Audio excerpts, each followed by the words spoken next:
नमस्कार, आपसे मेरा नाम है अशोक वीर यादव एडवोकेट और मैं आप सभी के लिए लीगल एडवाइस से वीडियोस अपलोड करता हूं जो कि आप सब लोग लाइक करते हैं, पसंद करते हैं, शेयर करते हैं और सब्सक्राइब भी करते हैं। अब तक नहीं किया है तुरंत करिएगा और दूसरे लोगों तक भी इस जानकारी को ज़रूर शेयर करिएगा।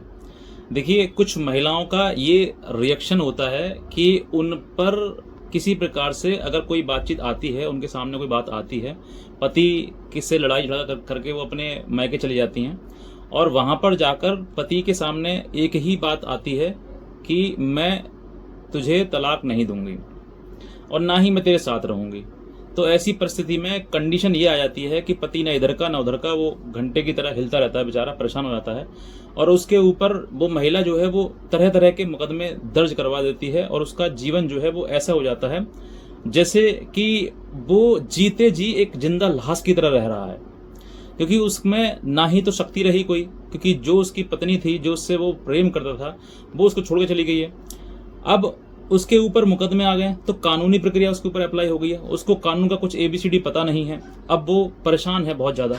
अब इतना परेशान है कि मन में उसके यही आ रहा है कि जीवन तो ख़त्म होना ही है, ख़राब है ही है, तो मैं अपने जीवन को ख़त्म क्यों ना कर लूँ। और इसी के चलते हुए बहुत सारे लोग जो हैं वो अपना जीवन समाप्त कर लेते हैं, जो कि सबसे बड़ी महाबेवकूफ़ी यही होती है। एक घटना बता देता हूँ आपके लिए, पहले छोटी सी, फिर बाद में आगे अपनी बात शेयर करूंगा। कुछ दिन पहले की बात है कि एक पति जो है वो अपनी पत्नी के मुकदमों से बहुत ज़्यादा परेशान हो गया था और उसने जो है इन परिस्थिति को झेलने से बेहतर मृत्यु को प्राप्त करना सोचा। तो वो उसने जो है अपना जीवन समाप्त कर लिया और पत्नी ने कई उसके ऊपर मुकदमे दर्ज कर रखे थे, जिसमें कि 498A, मेंटेनेंस, DV, घरेलू हिंसा वगैरह सब तमाम मुकदमे लगा रखे थे उसने। और इसी वजह से वो पति जो बेचारा, उसने अपना फंदे से लगा के, पंखे से लटक के और उसने अपनी जान दे दी। जिस दौरान जो है माता पिता का बुरा हाल हो गया और वो अपने माता पिता अपने जीते जी उस लड़की के लिए कोसते रहे, किस लड़की ने मेरा बेटा खा लिया। इस तरीके से बात है। अब ये बेवकूफ़ी थी या समझदारी, ये तो आप ही बता सकते हैं। सबसे पहली बात, उसने मुकदमों के डर के वजह से अगर उसने अपना जीवन समाप्त कर लिया तो सोचकर देखिए कि मुकदमा, चलिए मान लेते हैं कि मेंटेनेंस एक पति पे किया जाता है, घरेलू हिंसा एक पति पे किया जाता है, तो घरेलू हिंसा और मेंटेनेंस तो ये खत्म हो जाएंगे क्योंकि पति खत्म हो गया। लेकिन जो 498A का मुकदमा है, वो मुकदमा परिवार के सभी लोगों पर लगाया जाता है, चाहे वो एक परिवार हो या दो परिवार हो, कितने भी हों वो लोग, 10, 15, 20, 25 कितने भी नाम लिखवा दो, सब के सब नाम लिखे जाते हैं उसमें। अब उस लड़के ने तो अपना पीछे छुड़ा लिया मरने के बाद, लेकिन जो माँ बाप हैं जिनका नाम 498A में है, क्या वो खत्म हो गया? क्या मुकदमा खत्म हो गया? नहीं। यही गलती कर देते हैं कि उसने तो अपना पीछे छुटा लिया मरने के बाद, लेकिन जो माता पिता है वो उस मुकदमे में अटके रह गए। अब तक वो पत्नी जो है, जो महिला है, वो अब तक उस पति का खून चूस रही थी, अब जो है अब माता पिताओं को परेशान करेगी। वो बेचारे भागे हुए फिरेंगे, उनको वकील करना है, जमानत करवानी है, केस लड़ना है। ऐसा नहीं है कि वो खत्म हो गया तो मुकदमा खत्म हो गया, नहीं। यही है, आप बेवकूफ़ी कर देते हैं।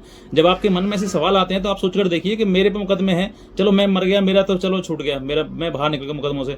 लेकिन आपके बाद आपके माता पिता, भाई बहन, जिन लोगों के नाम दिए हुए हैं, वो 498 में उसी तरीके से पिसेंगे जिस तरीके से तुम सोच रहे थे और सोचकर अपने आप को चले गए, मृत्यु प्राप्त कर लिया आपने। यही गलती आप कर देते हैं। ये मत करना कभी भी। मैं आपको कह रहा हूं, लड़ने की क्षमता रखो, ताकत रखो। झूठा मुकदमा आपका कुछ नहीं बिगाड़ पाएगा, ये गारंटी है मेरी। मैं लिख कर दे सकता हूं इस बात के लिए। आपसे झूठ में सिर्फ आपको परेशान कर सकता है, लेकिन पराजित नहीं कर सकता। इसलिए मैं कहता हूं कि ऐसी कोई गलती भूल ना करें जिसके बाद आप तो आप हैं, आपके माता पिता, भाई बहन जीवन भर रोते रहें, कुड़ कर जीते रहें। वो तुम्हारे माता पिता और भाई बहन उन सबको जीना हराम कर देगी तुम्हारे बाद जाने के बाद, क्योंकि उसने मुकदमा सिर्फ तुम्हारे ऊपर नहीं लगाया, तुम्हारे माता पिता, भाई बहन सभी लोगों के ऊपर लगा रखा है। उसने सभी का नाम लिखवा रखा है और सभी को ट्रायल फेस करना है, लड़ना है। ये बात आप ध्यान सुन लीजिए। रही बात तलाक की, बात करते हैं कि जो 498 जो पत्नी है वो ये कह रही है साथ तलाक मैं नहीं दूंगी।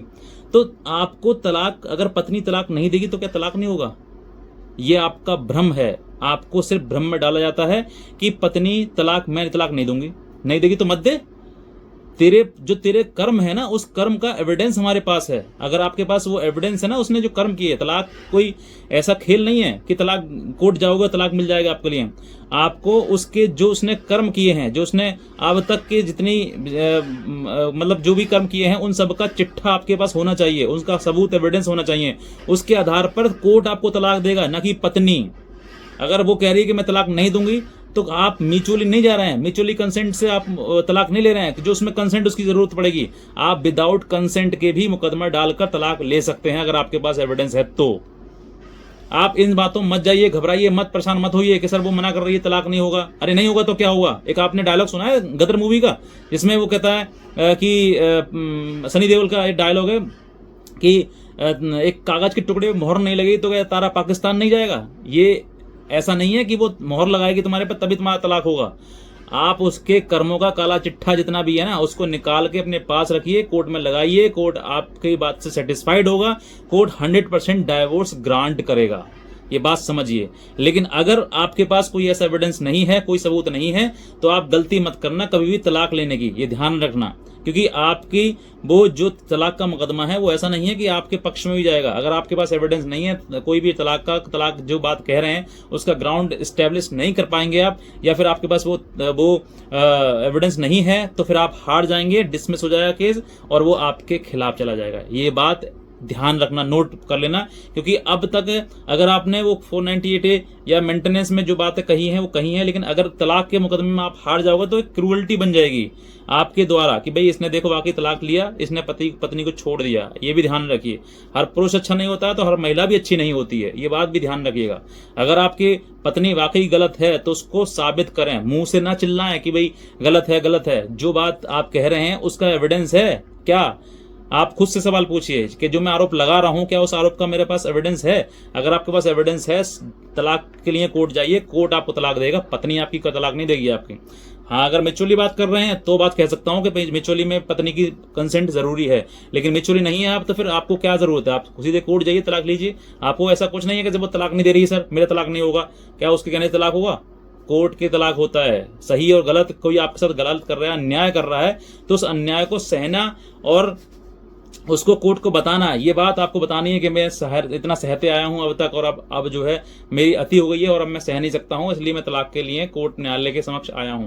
तो इसलिए यही कहना चाहता हूं कि अगर आपकी पत्नी मना कर रही है तलाक नहीं दूंगी तो उससे मत घबराइए, न डरिए, न भ्रम मन में पालिए। आप सीधे सीधे कोर्ट प्रोसीडिंग करिए। और अगर आपके पास तलाक के लिए एविडेंस नहीं है तो तलाक के लिए मत जाइए। ये भी मैं आपको स्पष्टली कह रहा हूं कि तलाक के लिए मत फाइल करिए। फिर आप जुडिशियल सेपरेशन के लिए फाइल करिए, क्योंकि आपके चलते हुए मुकदमे चल रहे हैं और मुकदमे चलते हुए आप एक दूसरे से अलग रह रहे हैं, तो अलग रहिए, लेकिन कानूनी प्रक्रिया के द्वारा रहिए।